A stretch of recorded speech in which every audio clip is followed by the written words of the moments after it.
Hi, my name is Dean Allison.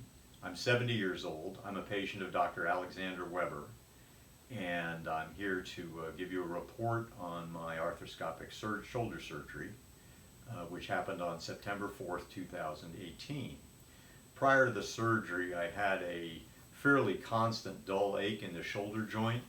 At first, I thought it was a recurrence of episodic bronchitis that I'd had since I was a teenager, but cortisone didn't clear it up. We did an MRI, and it turned out that two tendons in the shoulder, the one,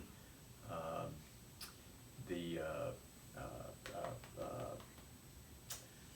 rotator cuff tendon, and the other being the tendon that holds the upper bicep of the shoulder joint, were worn down almost to threads. Dr. Weber performed the surgery. That, as I mentioned, was on September 4.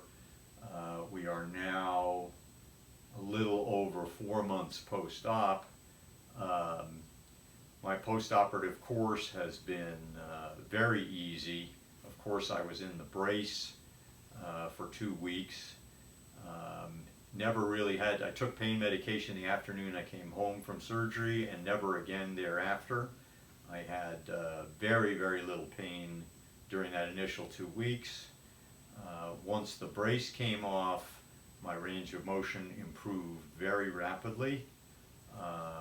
My strength came back as well, a little more slowly than the range of motion did. As you can see, I've now got virtually complete range of motion in that shoulder.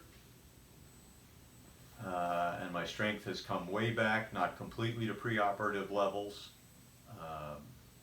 but as far as I'm concerned, things have gone very, very well, and all the credit, of course, goes to Dr. Weber and the excellent physical therapist that I have at Aspire Physical Therapy.